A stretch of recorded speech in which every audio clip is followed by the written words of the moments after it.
5, 4, 3, 2, 1. Please do not change channel.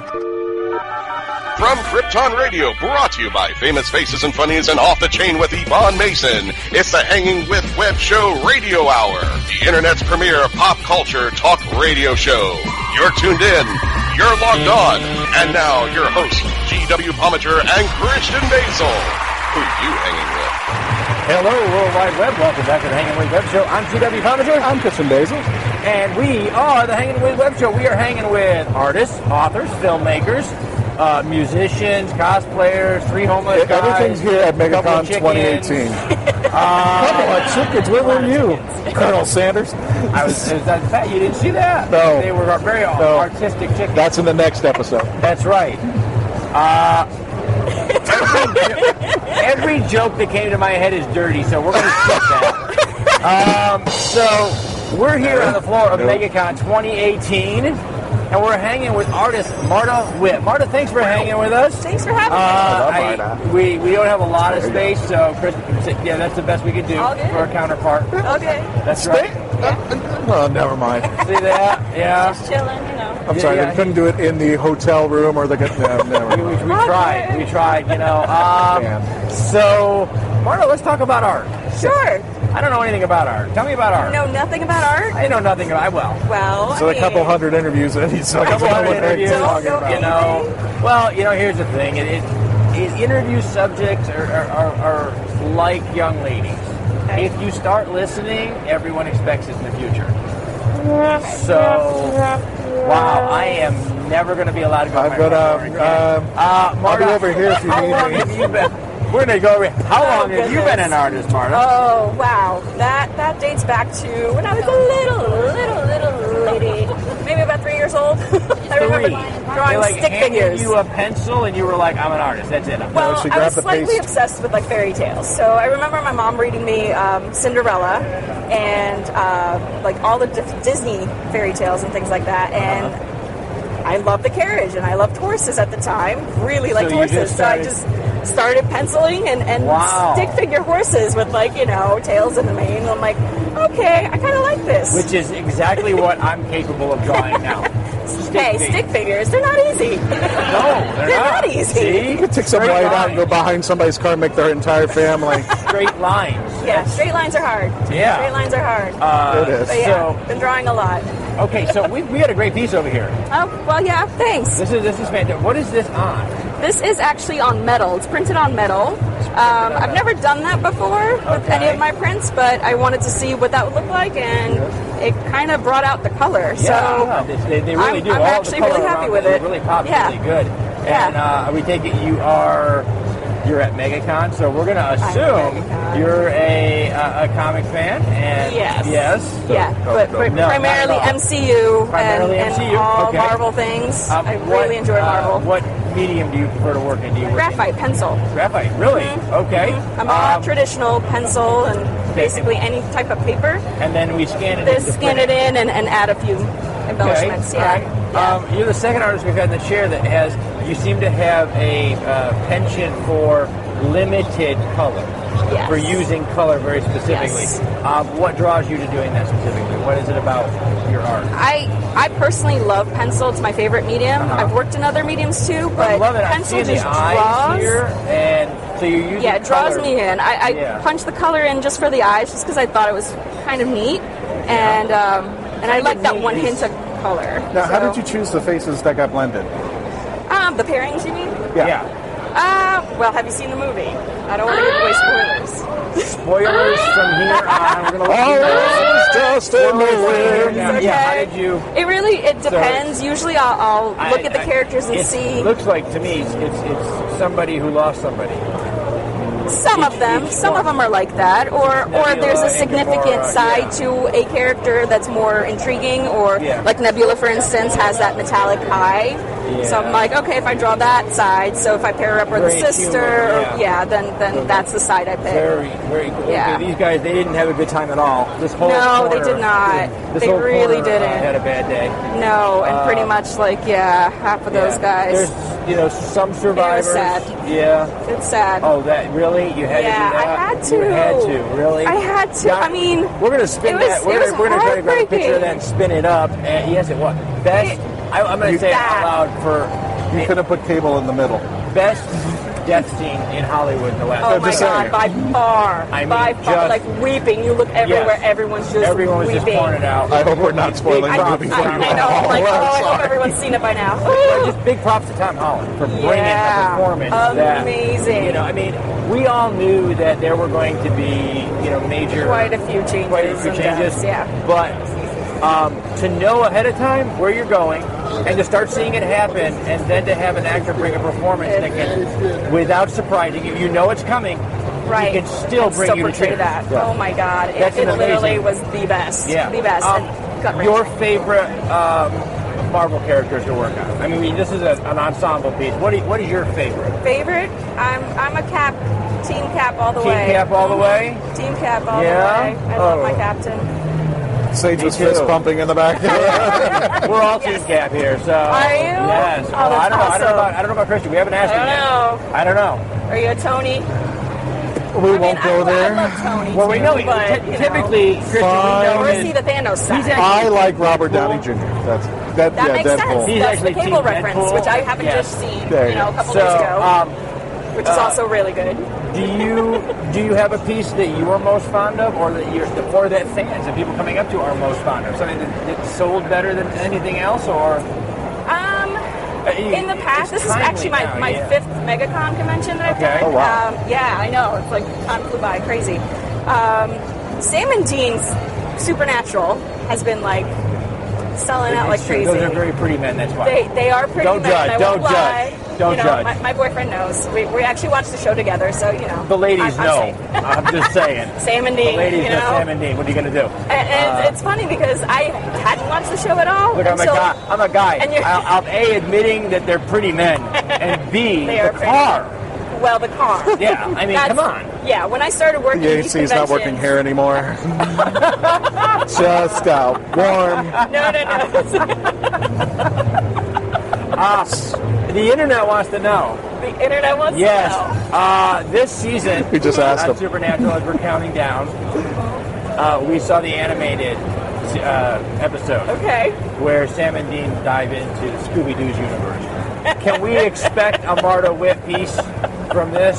Put some head splitting there. I may or may not do those. I mean, I'm just saying We've inspired. we saw that. We were I get inspired. So There you go. yes. That was fantastic. Whether she likes it or not. I take Marta's a lot of inspired. suggestions actually at conventions. I have a whole separate sheet. Anybody coming up? What is the most requested subject? Well, let's see. Harry Potter was the most recent, where I actually had to sit down and do a whole bunch of Harry Potters. Really? I had a lot of Marvel, obviously. I have a lot of Star Wars too, so that's So they can that's get been that right there going. at the Yeah, table? they got that right there. Yeah, but Harry Potter was a new thing. What is your favorite subject to artistically to work on? Do you like doing those cap drawings, or is there another subject that's just more visually appealing to you? I like realism, so really anything human, realistic portraits, but pretty boys, obviously, because why not? Well, what are you working on now? Well, right now, I spent like a month working on all of these guys, so She's on vacation. I'm tired. She's beat. I need sleep. Girl did not sleep for a whole month. So She has taken on all the Avengers. We're done here. That's right. And she did it all in pencil. I did. And based on the movie, we're not going to give you too many more spoilers, other than to tell you We haven't ruined the entire movie. Yes, any ground-up eraser will not be tolerated near her booth. Just saying. Is it too soon? I have a joke. It might be too soon. It might be a little too soon. Might be a little too I am soon. working on cable, though. I will do cable. You will do I cable. will do Okay. cable. Awesome. I just ran out of time because, MegaCon, came out of nowhere. Yeah. They started planning this not until last year. Yeah, And then all of a sudden, boom, we're here. Hey, I got this. I got Stranger Things. I got Harry Potter. You got all Stranger those. Things. Oh yeah. Fantastic. Yeah, I got more stuff in here So what's too. next for you coming up convention-wise? Convention-wise? Or anything-wise? I'm doing the Tampa Comic-Con in August. And then after that, potentially Spooky Empire. Fantastic. So that'll be fun. I got some classic monsters. So we did that. and- Fantastic. Good one. I like it. See, I appreciate that. We get it. We got a thing we totally here. get it. It's Oh my God, it was dust in the wind. Keep singing. Yeah, go ahead. I enjoy those. Spoilers. Don't watch this episode. If you haven't seen the movie yet, stop this episode now. And then go watch the movie, and then come back and watch this episode. At this point, all we can tell you is fans are not allowed inside. No, not fanatics. Fans, like circular fans, are not allowed in theaters. It's a bad day. She says it's too soon. We're doing okay. Yeah, You're going to hold that card up until we say goodbye. I can tell she's going to do that. I don't want to go. We don't want to go. We're having a good time. Let's say. Shut it, Spidey. Let's say. Too soon. Seriously. Too soon. I don't want to go. David Tennant, what do you want? I don't want to go, Mr. Basel. I don't want to go. We're going to say thank you to our partners and our friends at Famous Faces and Funnies, Some Unique Magazine, Krypton Radio, Asylum Convention Entertainment Services, who were kind enough to work with us to get us in here at MegaCon, Space Coast Comics, our great friends here at MegaCon with Fan Expo. We want to thank Marta Witt for hanging with us for a couple of minutes, just sharing a little bit of your day with us. Thank you. Appreciate it. And we're going to put links down below so that you can find Marta online, stalk her, leave her some messages. I have cookies at my booth, so come visit. See? Come visit. That's right. Now it's on. It's on now. That's it. So, before we log off, we want to remind you, stay logged on. Stay tuned in. See who we're hanging with next.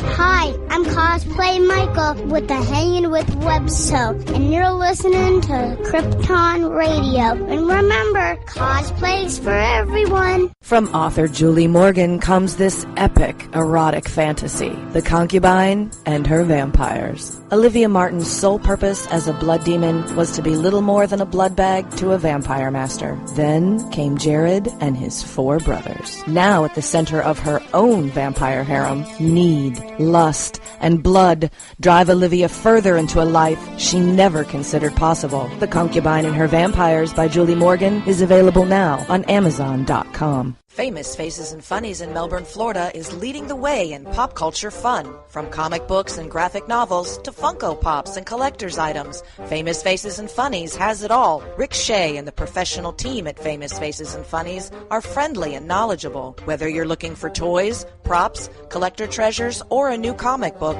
Famous Faces and Funnies is your one-stop shop. To find Famous Faces and Funnies on Facebook and Twitter, just type at FFF Comics.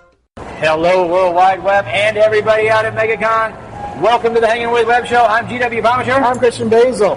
And we are here at MegaCon 2018, Orlando, Florida. Having a good time, Christian? I'm having a great time, man. Fantastic. This is awesome. We have been interviewing artists, authors, filmmakers, cosplayers.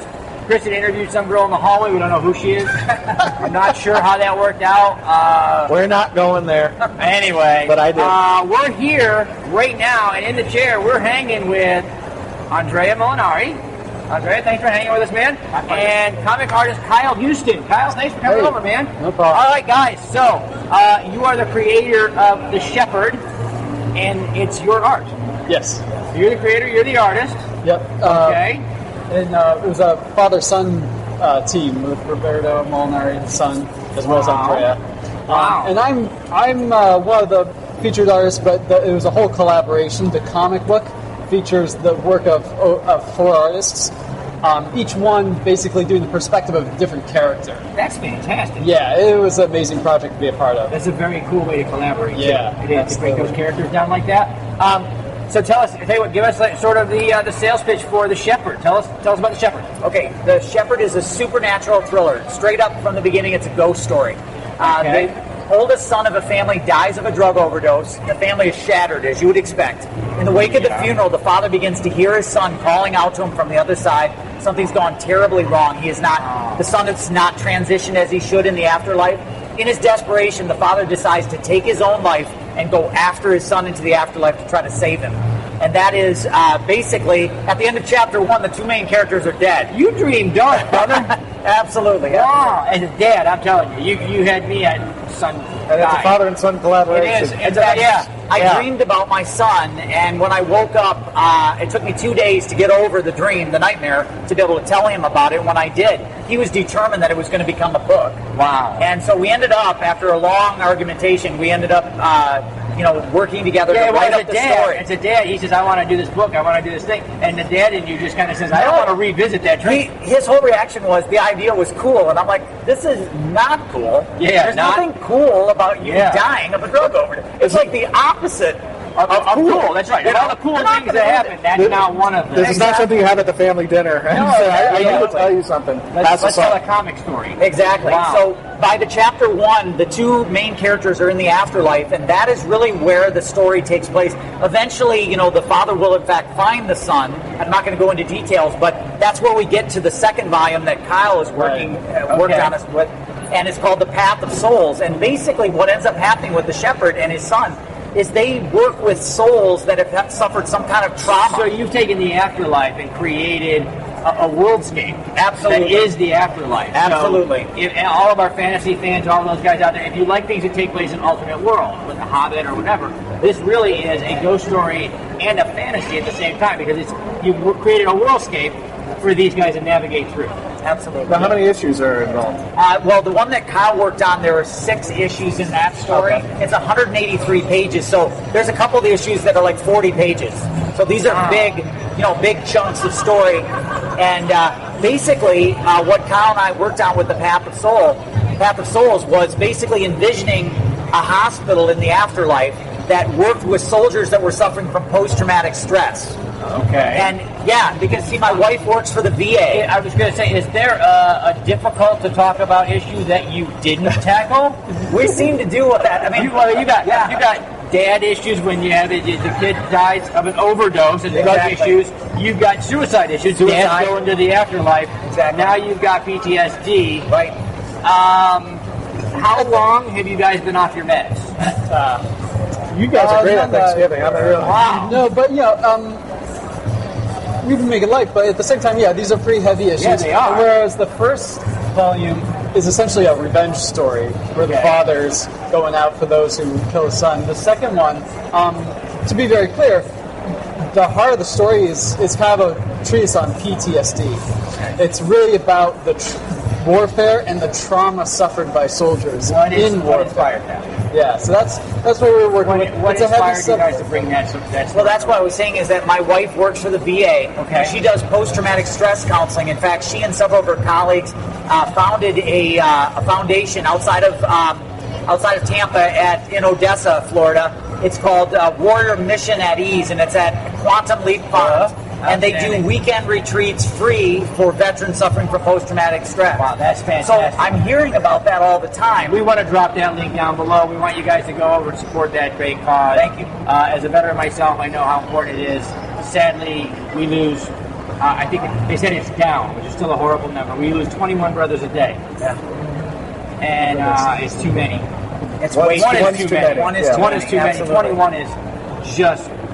for a small segment of the population to have that kind of a rate is unheard of in any other outside of, I think, the next nearest to us is, teens suffering from mental illness. And that's still a very distant second. So, thank you guys for telling that story. That's an amazing story to tell. What do you want? I mean, this is obviously it's fantastic art. It's good story. At its core, it's entertainment. But the story that you're telling is also education.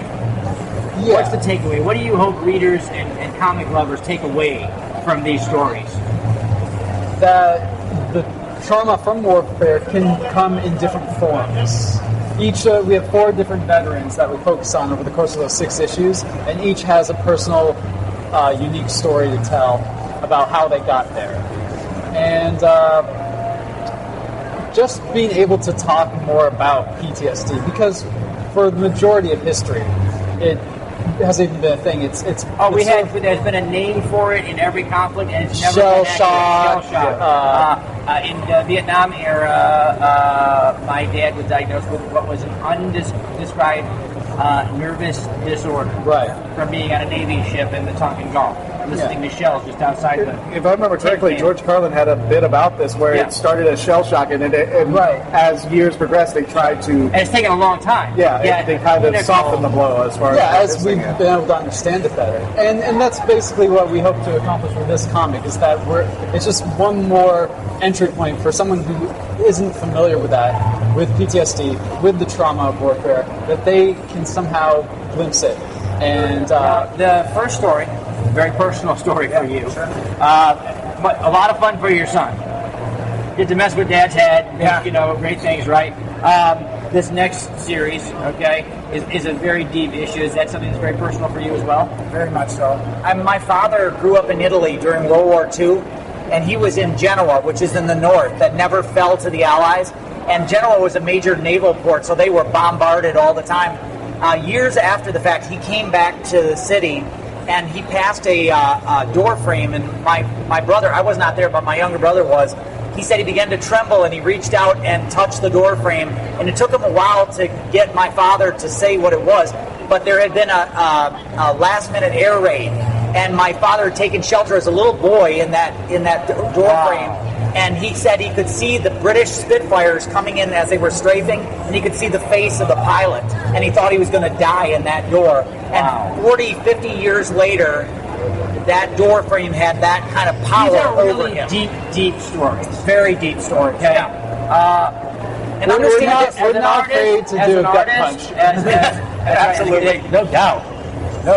As an artist, and then as a creator and a writer putting this stuff together, what made you choose the medium of comic creation? I'm going to let you answer that one. Because there's so many visual ways to represent these. Personally, about like comics and stuff, is that I'm really big into narratives, storytelling, and I'm a very visual person. So for me, comics was always just the natural medium for me ever since I was a kid. Storyboard, whether it's storyboarding or comics, sequential art being the academic term. Just literally telling a story with pictures in a lot of ways can be the most efficient way. The fewer words, it's not the same as, say, a book. The fewer words, the better oftentimes. Well, I think when a lot of people out there on the web associate comic art, they almost get campy in their heads. A lot of bang and pow and wham. These are subjects that are. I actually can't wait to see more art from you guys, to see how visually stunning it is. Telling this kind of a story with art is, brother, you've got a gift.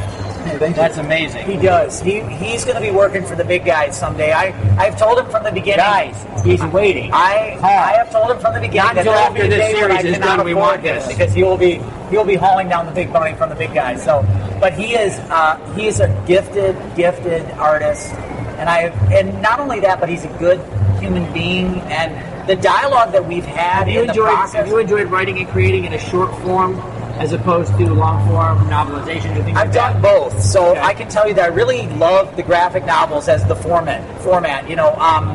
As what Kyle was saying is very important. Saying as little as possible, and then letting his art speak to your soul. And it's a true collaboration. You tell them what they need to be told, right, and then you show it to them. Brevity is the soul of wit. For me, that's comics in a nutshell. It's very efficient storytelling. I think this is the deepest. I think this is the deepest interview we've ever had in our entire life. I'll tell you what, it is. We've got feels all over. To talk to creative artists about their art and why you do it and how you do it. So, where are you guys headed from here? Where are you guys going next? What's coming up next for you guys? I go to a con, at least one con a month. And what's coming up immediately, there's a Space Con in Fort Myers. And then from there, Mississippi, Jackson, Mississippi, and both those are in June. And then July, SuperCon down in Fort Lauderdale. Awesome. Beginning of August, I'll be in Tampa. And then September, Cincinnati and Grand Rapids in November. Grand Rapids, Michigan. Fantastic. This is our debut con for this new volume. Absolutely. So we're just going to be promoting. Well, I know all we had the VIP and special guests earlier, and then we just opened for general admission. Down there at the table, what are you hearing, guys? Are fans stopping by? Are they liking it? Yeah, I'll tell you right now is people are really reacting viscerally to his art, which is no surprise because I've done this since we started working together. His art has a very, it's like a power and a life of its own. And there's he plays with dark and light. You know, a lot of. I like my spot blacks. Heavy spot blacks. Yeah. Wow. Silhouettes. That's to describe his art style, I would say one of the things we liked, my son and I liked from the beginning, is that his art style is similar to Mike Mignola. So if you're used to Hellboy, I see a lot of Mignola. See a lot of that influence there. Yeah. For the longest time, what I was honestly trying to do, this had to do with that whole, efficient storytelling, brevity of silhouette. For a little while, my whole goal was just to flatten my art. I just wanted to, I like the idea of being authentic with a medium. It's a flat, two-dimensional, sequential art medium. And I just embraced that to the nth degree. And Mignola, he has a really, he helped unify my visual language to that end. That's fantastic, man. We'd love to know what inspired you guys. We'd love to know about your stories. We're going to drop links down below so that everybody who watches the interview can check out where you guys can be found online. They can come by, they can stalk you, tell you what they think of the art, be traumatized by the drawings, and the stories. Right now. That's right. Christian is catching his breath. That is deep stuff. We are so glad that we got to talk to Andrea Molinari and comic artist Kyle Huston. These are the guys responsible for the Shepard. And what's the next series? The next series is actually called The Shepard, The Path of Dogs, was also... The Path of Dogs. Path of Dogs. Wow. Guys, check these things out online. We're going to drop links down below. She's going to make me say thank you to my partners and friends so that I can go, so I'm going to do that. Thank you so much to Some Unique Magazine, Famous Faces and Funnies, Krypton Radio, Off the Chain Radio with Author Ravon Mason, Space Coast Comics, the Asylum Convention Entertainment Services Company for helping us get into MegaCon here, and of course to our friends at MegaCon over at Fan Expo for letting us share the floor with you guys. Sharing, the best part about being an artist is the people we share the journey with. Absolutely. Yeah. So thank you guys for hanging with us for just a few minutes. Everybody out there on the web, subscribe, log on, tune in, and see who we're hanging with next.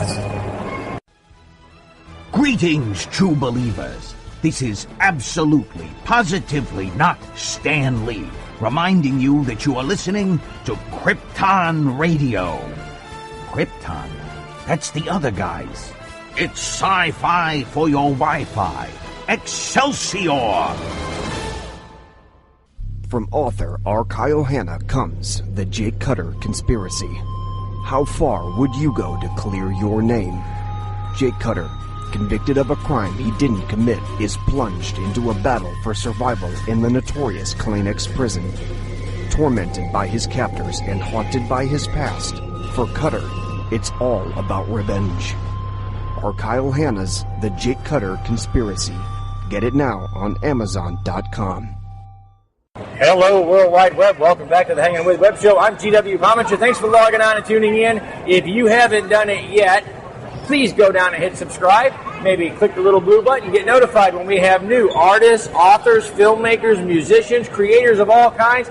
We're on the floor at MegaCon 2018, and we're hanging right now with artist Javier Lugo. Hey, everybody. Javier, thanks for hanging with us, man. Well, thank you for having me. I appreciate it. Well, how's it going out there? Well, it is going very, very well. There's a lot of people, a lot of excitement, and people are willing to buy comics and prints and stuff, so it's great. It is. It's always good when you're able to make a living doing what you love to do. Well, when I get there, I'll let you know. Yeah, of course. Let us know where you live, because we might be, on the street next to you there. So, Javier, you've done a lot of amazing work. Thank you. I appreciate that. How long have you been an artist? How long have you been when working as an artist? Okay. When I ask how long somebody's been an artist, usually it starts at about 3 years old. Like they take a crayon and they start drawing. That's what they do. Yeah, that's a long version. Yeah, that's a long time. How long have you been a professional artist? Let's put it this way. In 2006, I made a small business incorporation as Javier Lugo Graphics, and that's when I actually took it seriously enough to pay taxes on it and keep track of everything. So since then, it's about as far as the IRS knows, I pretty much have good. Yeah. He's squared away. Of course. You got some work here with you. Yes, I do. Yeah. Well, since this is a great opportunity to share some work, man. Let me give a small introduction to this book. This book is called Reconstruction. I donated 6 pages to this book.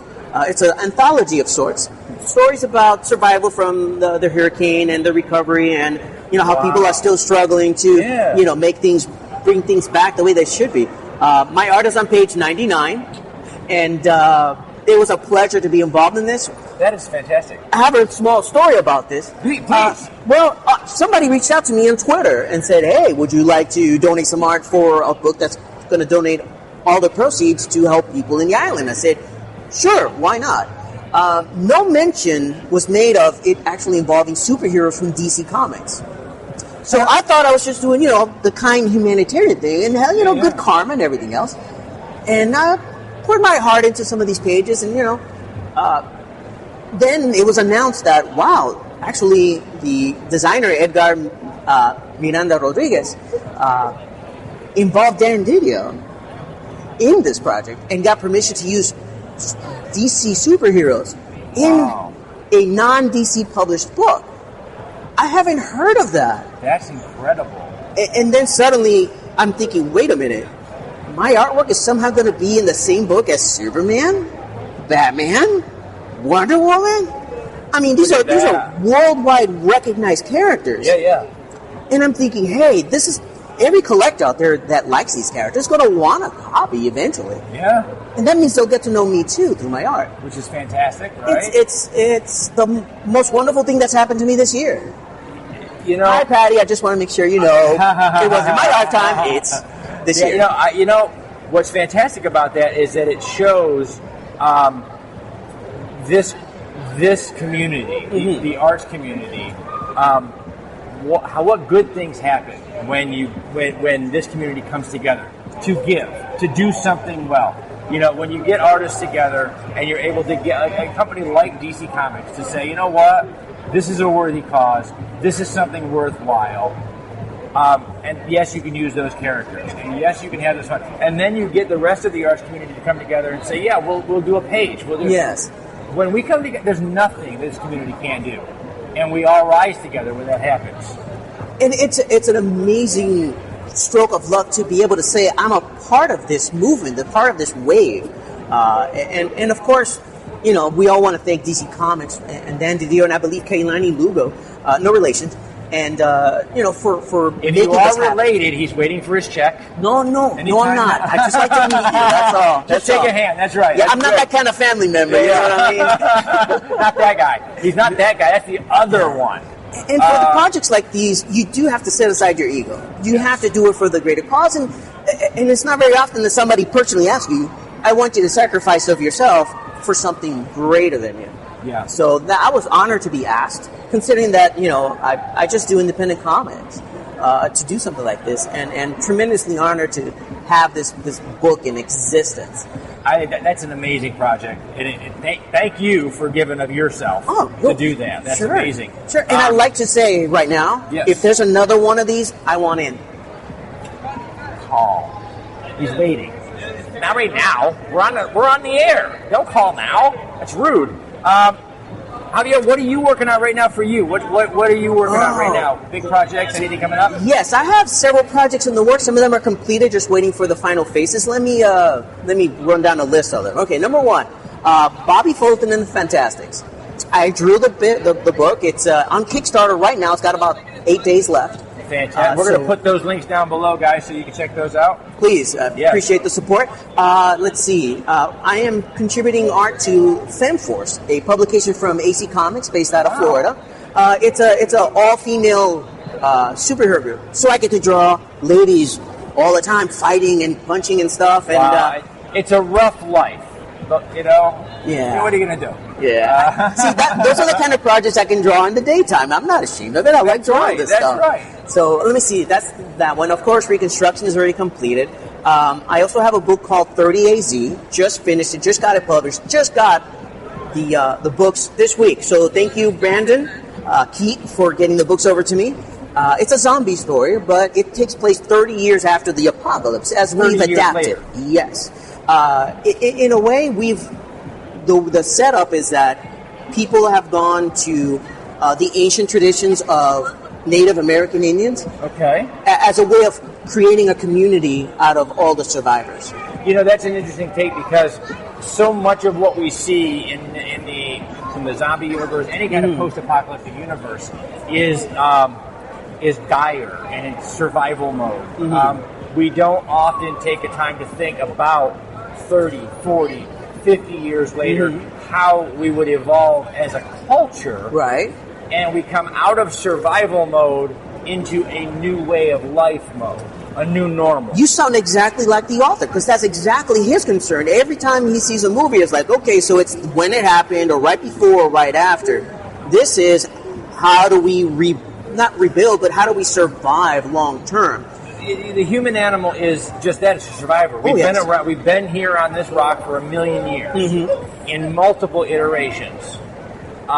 Every time calamity strikes, every time we reboot, we take a step back due to we come back with something new. Sometimes something better, sometimes not, but always as a new version of ourselves. That's an amazing way to look at a post-apocalyptic world. It's not so much it's post-apocalyptic because the notion of apocalypse is the end of this.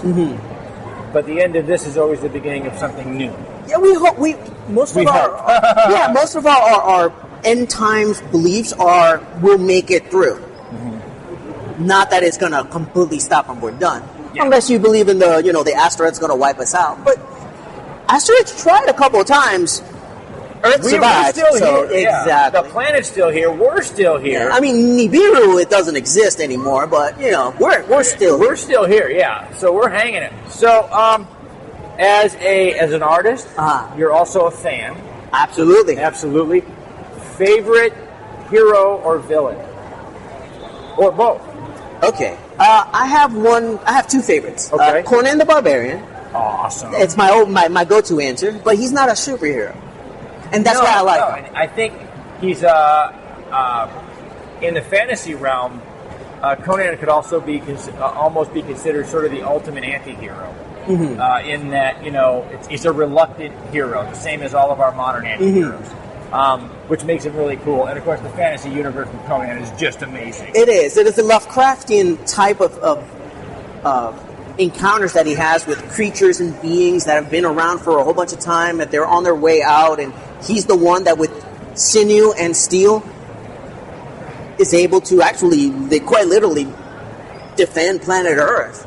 Yeah, almost single-handedly. It is a great thing. Again, like your comic series talks about, this is for Conan's world, this is a moment in transition. And it takes that heroic journey to transition from an age that was to an age that will be. And what I like about it is that he's not really setting out to be a hero. No. He's going out there and just obeying his passions, and that's what Robert E. Howard really wanted to convey through Conan the Barbarian, is that when you strip away all the laws and the rules and the fanciness and the etiquette of humanity, you're left with the pure version of what we should be. And the Barbarian is the best way to represent that.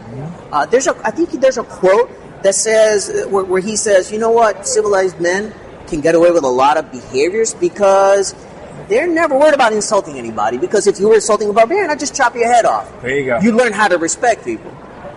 There is in the basest part of us an animal. Oh yes, absolutely. And there's a natural order. There's a base need. We civilize ourselves to a point where we can disregard the rules because we've created new rules. And Conan forces us to look and go, well, sometimes the new rules aren't so protective as they are antithetical to our base order. Yeah, there is a fantasy fulfillment in obeying your base nature. Yeah. And of course, as civilized men, we always regret it later, but with a smile and a wink. Oh yeah. We're not really primitives.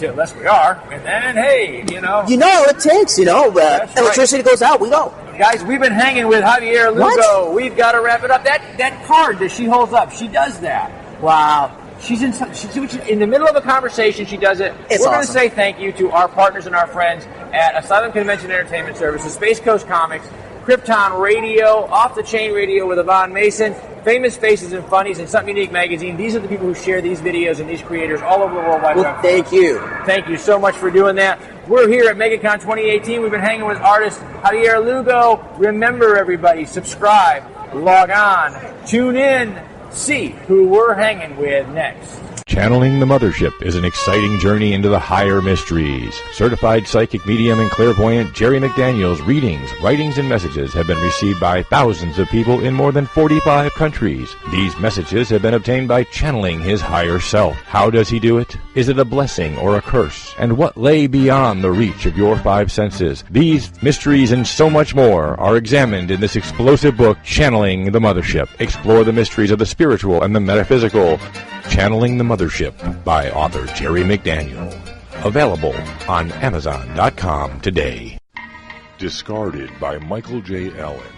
In a world where magic is sold like designer coffee, unknown forces have corrupted it, and it's killing people. Now, an unlikely hero emerges. A homeless ex-con creating spells out of a trash can is the only one who can save the city. Michael J. Allen's Discarded. Available on Amazon.com. Hello, World Wide Web. Welcome back to the Hangin with Web Show. I'm GW Pomichter. Thank you so much for logging on and tuning in. You've made our day. Both of us. You made his, century. It's been here since 1947. It's the best day he's had so far, and it's you. You did that. We hope you'll do it some more. We want you to hit subscribe. We want you to come back over and over again. We want you to see some authors, filmmakers, artists, musicians, aliens. We got it all, man. This is the Hangin' With Web Show. We're here right now with Mike Fern from Brothers of Alien Rock, and this is Infernal Being. Greetings, GW. Thank you for having us here. Man, thank you so much. You are an awesome blessing to this community as a whole. I mean, we've been all throughout the galaxy, and whenever I see behavior like this from you guys, the way you're spreading the news out about the artistry community, it blossoms into huge things. I've seen it. I've seen it all over the galaxy. You guys got it. We love the Hangin' With Web Show, man. Love it. Is there anything better than that? When you have sunshine blowing up your ass first thing in the morning by an alien, you're on fire, baby. That's right. No, man, it's awesome. We love what we do. We love doing it with you. We want to tell them about Brothers of Alien Rock. Awesome. Now,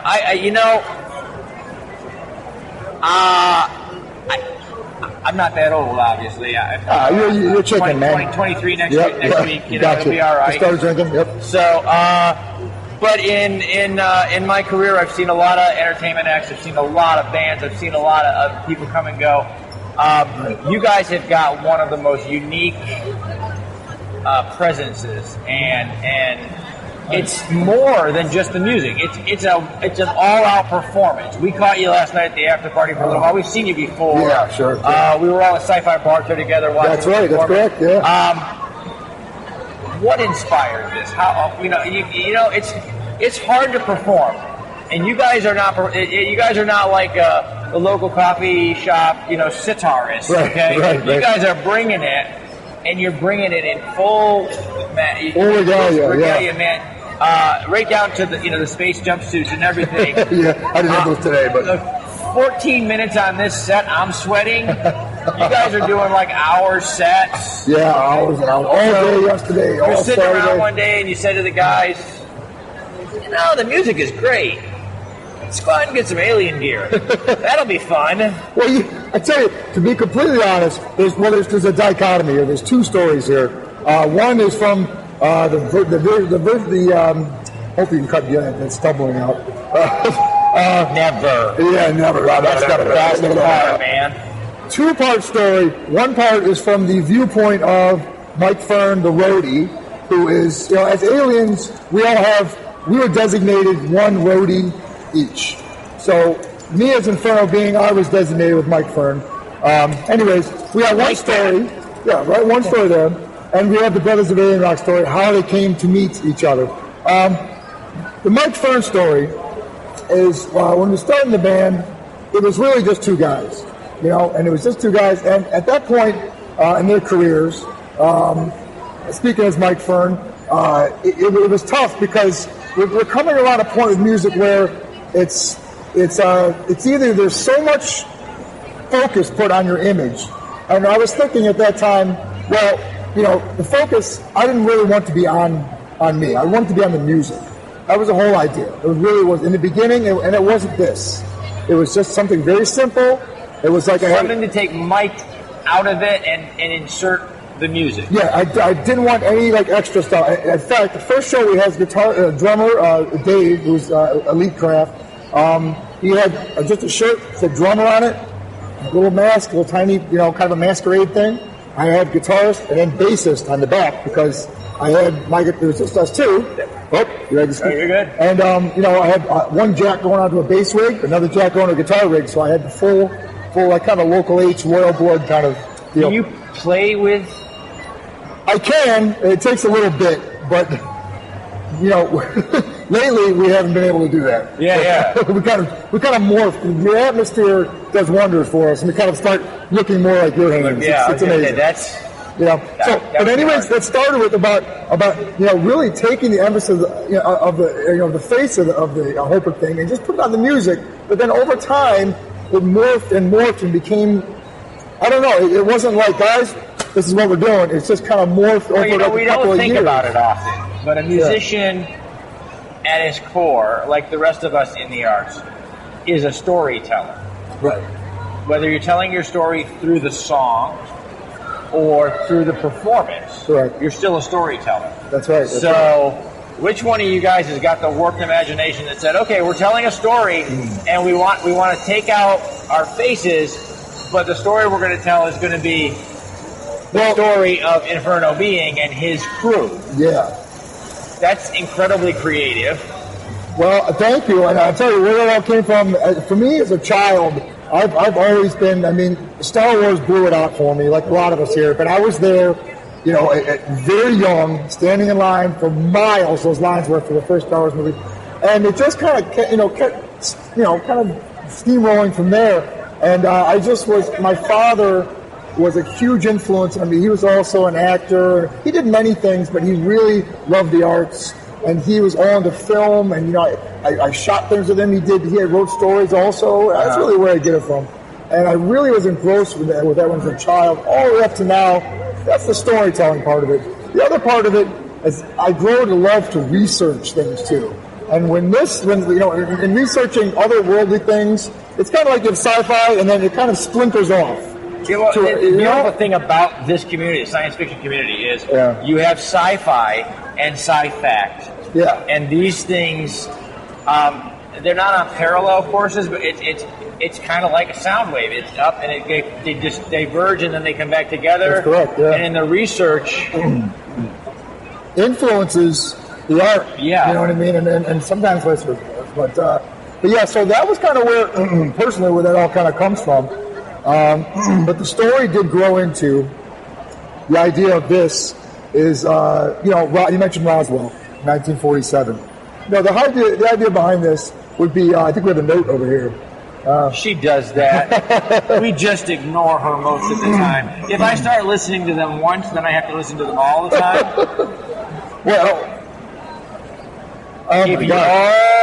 Okay. Well, we're going to let him. We want to know the rest of it. Yeah, let me finish that story. I love that. That's cool. We talked about Inferno, Mike Fern as Journey, but you created a story. Right. And when you created that story, you created the story of Inferno Being and his crew. Right. And tell us that story. Here's the deal. The funny thing, off camera, we see something about the cantina she was asking about. Yeah. Ironically enough, the reason why, if anybody's familiar with Roswell in 1947, there was a famous UFO crash there. The government there said, we found a flying saucer, straight up in a newspaper. Hours later, they changed the story and said it was a weather balloon. So that's what's kind of sparked the folklore over the 7 decades. Yeah.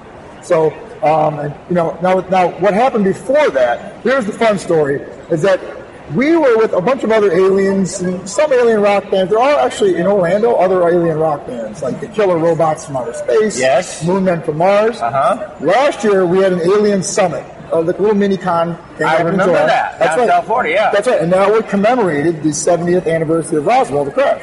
So those guys, there's Kitchen Killers on the side. Oh, look at that. Oh, man. Beauty. Love these guys. Love them.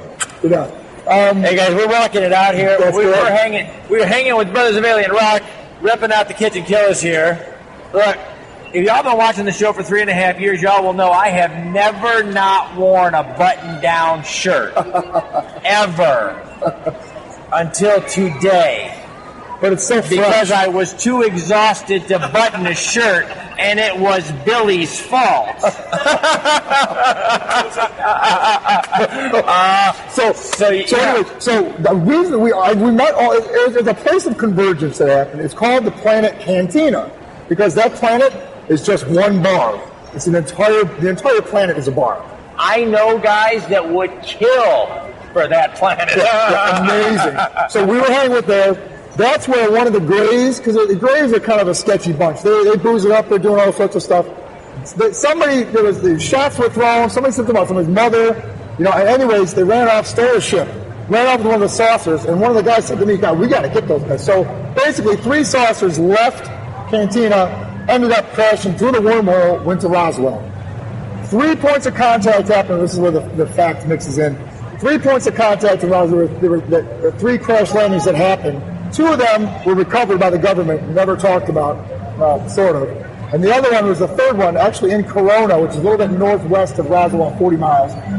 We skipped, dropped a little bit of debris, and our ship crashed. And the only thing we had left were our clothes and our guitars and our backs. That's the only thing we had left. I like it. I've always suspected, not for 70 years, because I'm not that old. Stop. I got you by hundreds, man. I've always suspected that Mac Brazel's ranch was not an accident. I mean, he's got a big spread there. It's a perfect place for a concert. It is. It's huge. I think that, maybe the landing went wrong, but you picked a good... Mac Brazel's ranch is a pretty good spread. It's a nice spot, yeah. I forget how many acres it actually is. There's more to that story, too. I have to skip. We'll get to, which is some awesome stuff coming up. Awesome. What happened next is interesting. The next 7 decades, we roamed the earth kind of like under the radar, and we found to be very early, at about 47, 48, 49, we discovered that there was a movement happening, and it was rock and roll. And we said, you know what? I feel a passion there. I see a fire in the kids' eyes. We want a part of this. So what we did is we went to the biggest of the day. Elvis was at the time, and there was Buddy Holly. And we basically sought all them out. Eventually became Zeppelin. It was Black Sabbath. It was Van Halen. It was Nirvana. All these guys, we wrote with all these guys, wrote songs with them, helped them out. We're kind of producers. However, it got to be about 5 years ago. We said, you know what? We like doing that, but maybe it's time for us to bust out with our own music. So what we did, we said, we're now going to ascend up from the underground. When we start putting out music. Where can Earthlings see the Brothers of Alien Rock coming up? Where are you guys going from here? I know MegaCon is just you fly over real quick, do a fly-by. Where are you going to be performing the full-on show? Where are you going next? The full-on show next. Well, here's what's happening. This was a brief stop. We had such a great time playing. We had a huge party Friday night. Again, a lot of Kitchen Killer stuff. Everybody, we were all there hanging out. The after party of MegaCon was last night. I think many people don't know it. Actually, the Kitchen Killers, who y'all are familiar with from the show a lot, they got Billy was actually abducted. Oh, and so he was returned with Jay buck naked in the kitchen one night. And so after that, they had to have a reason that they were stuck in the kitchen with guitars buck naked. So they started playing music. So these guys actually did something. Well, that experience. We did insert that, and we could cut to that Friday night experience because we picked the perfect time to do a Friday night MegaCon. Dropped in, we took time from them. We played around with scrambled their brains a little bit. Those guys need very little scrambling, and they got it going on. So, we've been saying for years those guys were scrambled. Scrambled eggs. You cannot do that, but all right, fine. So we need to tell them where you're going to be. Okay, she's going to tell us to shut up because she's rude. Right. So here's the deal. So I just wanted to set that up because part of the reason here now is that we're on our way to Roswell again. We crashed there 71 years ago. It's now time that we have 2 records out. One that came out in 2013, Landing, and this last recent record, We Come From Outer Space, came out last year, and now it's time for us to return home. So our next gig is going to be at the biggest UFO festival on the entire planet in Roswell, New Mexico. You're going to AlienCon? Roswell. Yeah, they have AlienCon's in June. In June, that's right. Next year, they're talking next year. There's going to be, It's all, yeah. Wow, it's on. We're talking. You got to go to Roswell. Check these guys out, man. We're going to say thank you to our partners and friends at Some Unique Magazine, Asylum Convention Entertainment Services, Space Coast Comics, Off the Chain Radio with author Yvonne Mason, Krypton Radio, who's airing every week right now, the Hangin' With Web Show Radio Hour. Awesome. And we are getting ready to debut the Hangin' With Web Show Indie Music Spotlight. Check that out coming down the road. Famous Faces and Funnies, Rick Shea and the guys at Famous Faces and Funnies, been with us since day one, helping us out. And the guys over at Some Unique Magazine, those guys share our videos. They've shared our videos for 3 years. When I had 2 subscribers, Some Unique Magazine, they were one of them. Right at the base. So that's right. So we say thank you to all of them. We have been here hanging with the brothers of Alien Rock's Inferno Being, the amazing Mike Fern. You want to check these guys out online, find their music, find their albums, and get your tickets to Roswell. Dude, I'm telling you, and here's the thing. Part of that thing with Roswell, it's hashtag Road to Roswell, because it's going to be an Indiegogo campaign to be a part of the journey. So you can be a part of it. Sign up down there at Indiegogo. Put the links down below. Remember, everybody, subscribe, log on, tune in, and see who we're hanging with next. How you doing, everybody? This is KG Bethlehem. I'm an author of a new book called Certain Moments of Time. It's a collection of short stories. These short stories range from post-apocalyptic, dystopian, anti-utopia, as well as general fiction. You can find Certain Moments of Time on sale at Amazon.com, where you can purchase the ebook format as well as paperbook format. You can also purchase it at Lulu.com, paperbook format, and will be on sale soon at BarnesandNoble.com.